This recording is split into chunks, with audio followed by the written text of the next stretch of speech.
What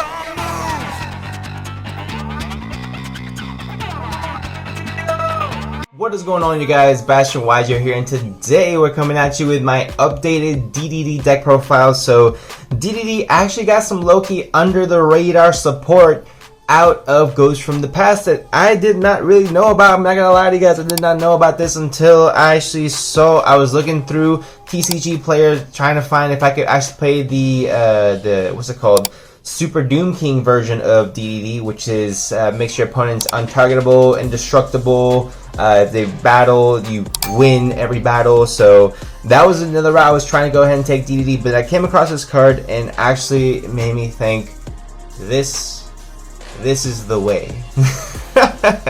So I really like this this updated DDD deck profile I've been running, guys. I've been taking this to locals pretty much every single week without switching. I took 1 week off to play Branded Tri-Brigade, realized I hated it. The Banlist came along, and then it became unplayable essentially, so you know, it is where it is. But this deck is actually low-key one of the best decks in the entire format, and let me tell you why.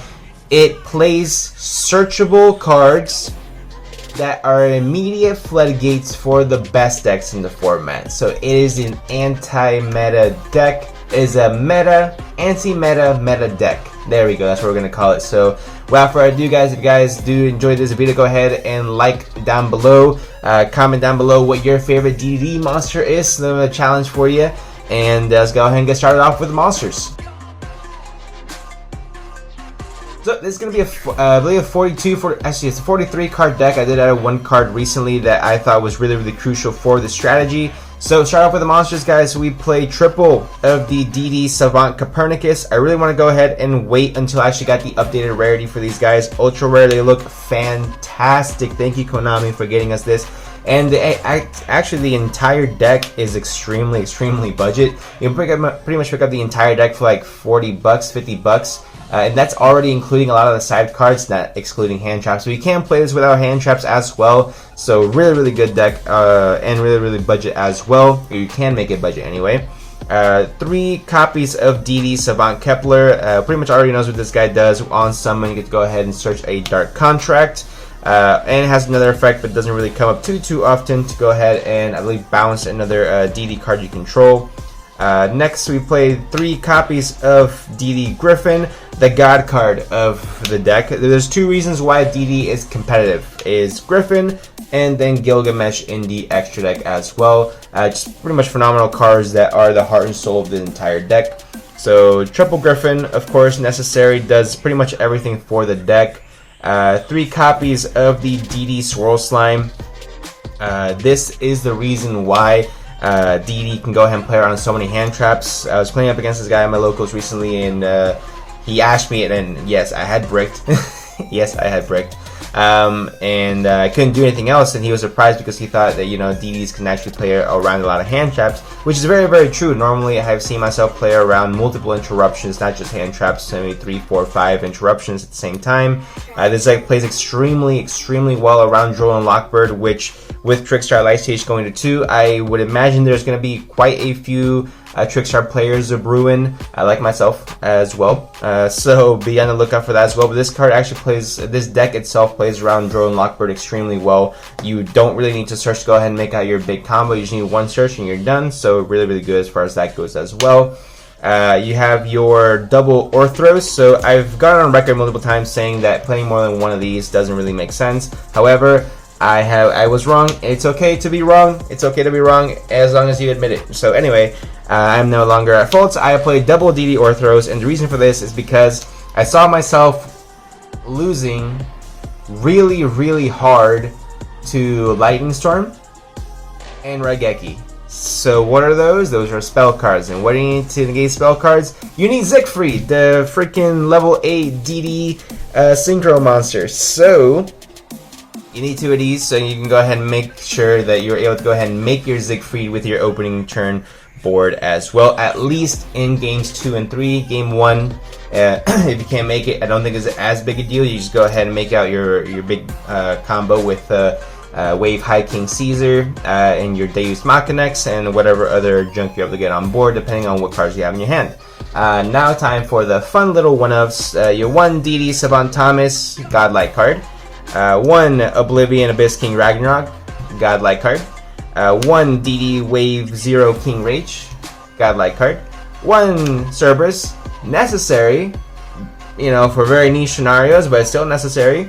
And 1 of the brand new DDD Vice King Requiem. So this is actually a insane card. It has won me so many games, so godlike. I got Scythe locked, and I was like, ah, crap. What am I gonna do? I top deck Dharc Contract with the Gate, godlike top deck, I understand, but I activate Dharc Contract with the Gate, and I'm like, cool, I can't fetch something from my extra deck, but I can go ahead and search this with Dharc Contract with the Gate. Maybe show on this camera. Search it with Dharc Contract with the Gate, slap it in the Pendulum Scale, activate its effect to destroy my Dharc Contract with the Gate, and special summon it for a 2800 beater and slap over his freaking his Scythe. And now it's good to go for next turn. So we're good to go. Vice Requiem is a mandatory card. Not only does it give it, also what I like about it is that it gives whatever DDD monster you're making with this, whether it's Fusion, Synchro, Link, or Xyz, it gives it more of a proactive effect instead of just a reactive effect. So Deus Machinas and Wave King Ceasar is the ones I'm talking about. High Wave King Ceasar. So High Wave King Ceasar negates spells, traps, or monster effects that would include a special summon. That's all it does.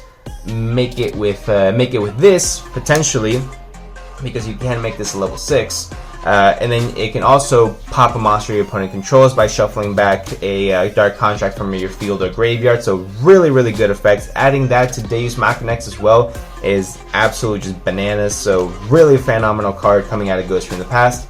Next for your standard 1-ups as well, 1 Vice Typhon, 1 DD Lamia, and then 1 Necro Slime as well. So really necessary, amazing cards as well. I've contemplated cutting DD Typhon so many times, but essentially it's really, I only want to cut it to get more consistency in this deck as far as getting it down to 40, but every single time I try to, it just, I can't bring myself to do it. It just, every time I think about doing it, I duel, and it comes up, and I need it, and you know what? I just can't do it. So that's gonna be it for the DD monsters, guys. Now time for the hand traps. We played triple Ash and triple Belle.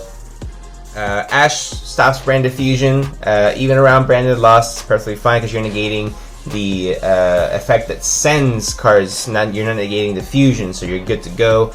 And then what's his face? Ghost Belle negates the branded in red, so you're already all set to go as far as those cards.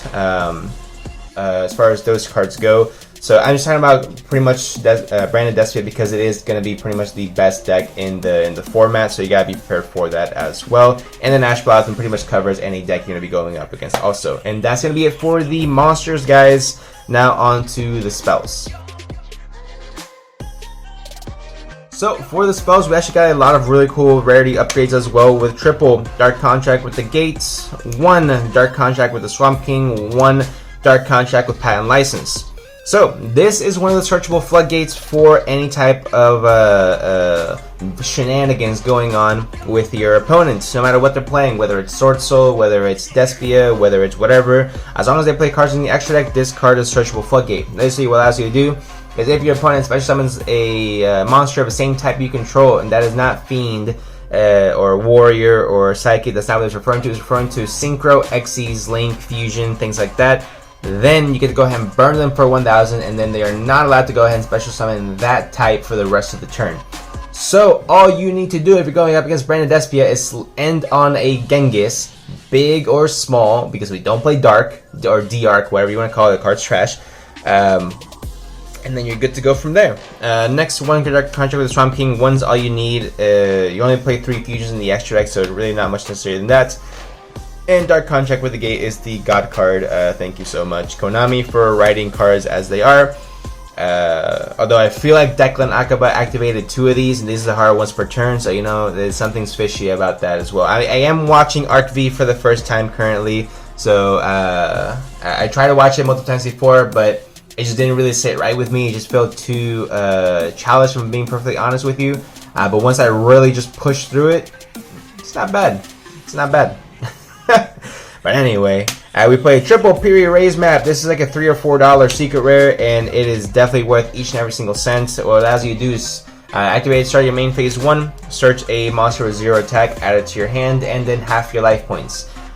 Small price to pay to go ahead and go full combo, honestly. Search your Copernicus, search your Kepler, depending on what you have in your hand, and then you're good to go from there. So it's another starter. There you go.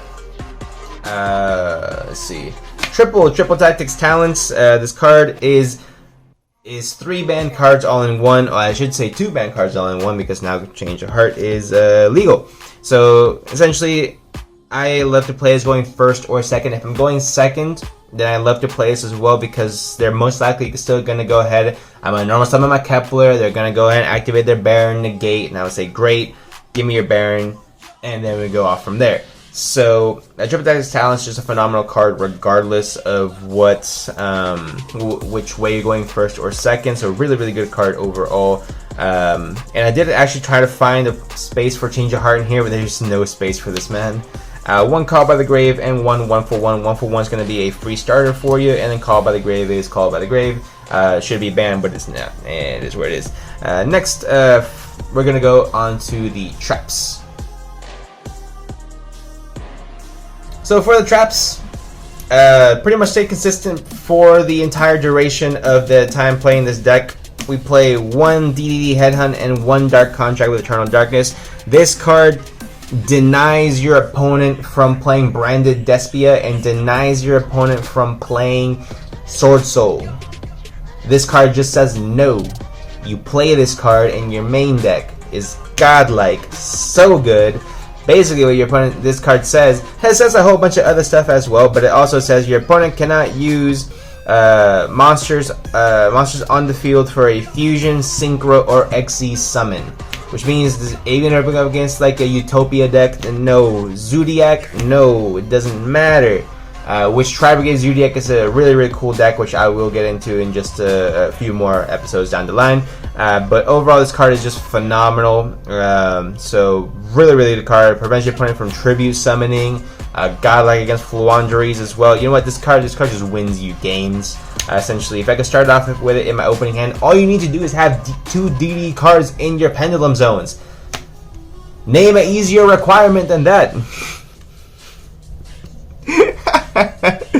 I'm getting too hype over this, but this card is godlike, and that is 43 cards, DDD main deck. Now going on to the extra deck. For the extra deck, guys, not much has changed. If you guys have seen my previous deck profiles, we played triple Gilgamesh, 1 Dharc. Dharc is godly. I have honestly very much considered playing the brand new Pendulum Link monster, I believe Beyond Pendulum, instead of Dharc, to go ahead and search out a Pendulum monster, because you can search out any Pendulum monster, I believe, with it. So it's really, really good. Search out whatever the hell you want from your deck, which would be really good. But then again, you need 2 monsters going to summon it, and you need to go ahead and Pendulum summon it afterwards. So you know what? It's like kind of up in the air as far as that goes. I feel like Gilgamesh is just easier to go ahead and make with this deck regardless. So I want to go ahead and just keep it with Dharc.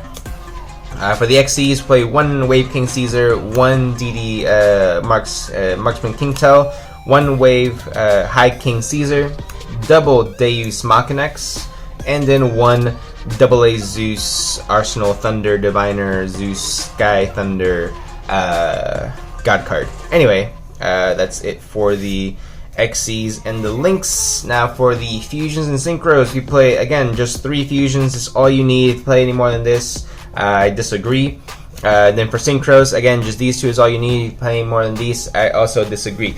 In this version of the deck. Now, if you're going to be playing more of the Super Doom King versions, where you have a phenomenal XC's monster that prevents your Pendulum monsters from being destroyed by card effects, and if you have the if you're able to go ahead and make these level 10 Synchro DDD Super Doom King Bright, I forget his actual name, that would be a really good lock as well. Prevents all your monsters from being targeted, and then the XC's prevents your monsters from being destroyed by card effects. Those 2 are really good. I do not like the Fusion Super Doom King, so I'm gonna stay far clear from it. But in the event you are going that route, I would recommend playing Dharc in your extra deck as well, just because it is another level 8 fusion monster. I believe it's level 8. If not, play Beowulf or whichever other DD level 8 fusion monster, or just play 2 of this. You know, you're good to go as far as that goes. But yeah, it's gonna be it for the extra deck, guys. Now on to the side deck. For the side deck, we play triple Nibiru, triple DD Crow, triple Token Collector, triple Anti-Spell Fragrance, and then triple D Barrier. But Sebastian, you play a Pendulum deck. Why are you playing Anti-Spell Fragrance? Yes, I understand how you feel. If I'm going first, I will obviously already have my Pendulum scales up, so it is irrelevant what they want to do with Anti-Spell Fragrance. However, if I get Anti-Spell Fragrance, I will cry so much. But anyway, we play 3 copies of Anti-Spell Fragrance for that reason. Pretty much slows down Brandon Despia, slows down any type of top tier deck at this current moment, because it all use spells to go ahead and search, even Therions as well. It was called Sun Avalon, which is getting a lot of hype. They need to activate an Unexpected Die to go ahead and get the normal monster out. This prevents that as well. D Barrier, self-explanatory, I think. DD Crow, again, and Token Collector, also self-explanatory. Again, same thing with Nibiru. I just think it's going to be probably the best side deck for the current format if you are playing DDDs. Side decks change per format, but it also changes per deck that you are playing due to its strengths and weaknesses. So go ahead and make sure you stay vigilant of that as well. But that's going to be it for my updated DDD deck profile post Banlist and post Dimension Force, which didn't do anything for the deck, but post also goes from the past. Post a lot of things as the most recent version of DDD that I'm currently playing. So if you guys have any questions, leave them down for me in the comment section down below. I'll get to them as soon as possible. I feel like I've been a little bit behind on the comment section recently. Just been a lot of stuff going on, but I promise I am trying to get to each and every single one of you guys. So go ahead and leave me a comment down below if you guys have any questions or any other types of way you guys to go ahead and play this. If you guys play the Super Doom King version, let me know down below as well. Leave a like on the video if you guys did enjoy, and subscribe for more. I'll go ahead and see you guys in the next one.